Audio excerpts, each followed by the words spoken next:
Hi guys, আপোনালোকে কেনে আছে? গাইজ মই একেবাৰে হাই ফাই। গাইজ আজি হ'ল ৰমজান মাহৰ প্ৰথমটো দিন আৰু আজি মই উঠছোঁ আৰু আম্মা উঠছি। আমি দুটা মানে আজি ৰোজা ৰাখিম আৰু মোৰ গাইজ চকুটুকু একেবাৰে ফুল দেখা পাইছে গাইজ। আৰু আমাৰ মুছলমানসকলৰ কাৰণে আজি বহুত স্পেচিয়েল দিন। চ' এতিয়া মই ভাত খাব যাওঁ, আপোনালোকে চাই থাকক গাইজ ভিডিঅ'টো। প্ৰথম ৰোজা বুলি ব্ৰইলাৰে দিয়ে মাৰি দিলোঁ দেচোন। আৰু তাৰপিছত ভাত চাত খাই উঠি আম্মা আৰু মই সিহঁতে গাইজ তালকা মাৰি আছো। গাইজ এইবাৰ আম্মা আৰু মই যাওঁ অজু কৰবা, নামাজ পঢ়বা লাগব যি গতিকে গাইজ অজু কৰা হৈছে দেচোন। হ'লে মানে টোপনি লাগি আছে, তেওঁ নামাজ পঢ়বা লাগব। নামাজ মানে পুৱা নামাজ নপঢ়লে দিনটো নামাজ পঢ়বা নোৱাৰিম। গাইজ মই নামাজ পঢ়ি আছো, আম্মা আৰু মই নামাজ পঢ়ি আছো দেচোন, মই বুলি নহয়, দুটাই নামাজ পঢ়ি আছো।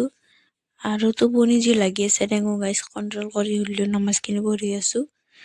আল্লাহ বা কবুল কৰে না নকৰে সেইটো নাজানো দেচোন।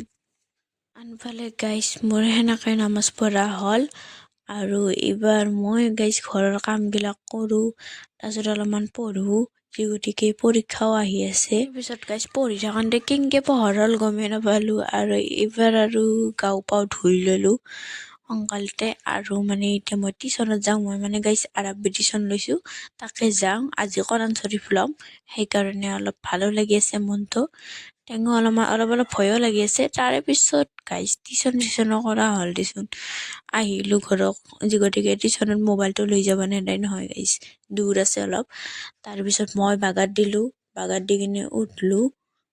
গাইজ আজি চাইনাও ৰোজা ৰাখছি, ৰোজা ৰাখি কিনে একেবাৰে পৰি গেছি তাই, দেখা নাই গাইজ, একদম বহুত ষ্ট্ৰং হৈ আছে তথাপিতো তাই। তাৰপিছত গাইজ মই আৰু অজু কৰি আহিলোঁ, যি গতিকে এতিয়া মই নামাজ পঢ়বা লাগব, এছাৰ নামাজ পঢ়বা লাগব মানে।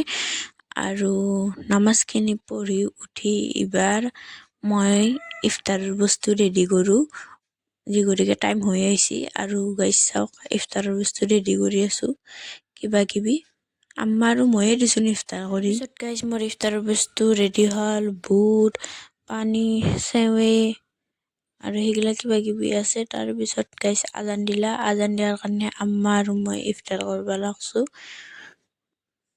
এইবাৰ পঢ়ো গাইজ আমি মগৰিবৰ নামাজ তিনিওটাই, আম্মা, মই আৰু আমাৰ কাষৰ যিটো মামী আছিল সেইটো মামী। আৰু নামাজ চামাজ পঢ়ি উঠলোঁ। আজিৰ ভিডিঅ'টো কেনেকুৱা লাগছে কমেণ্ট বক্সত জনাব দেই।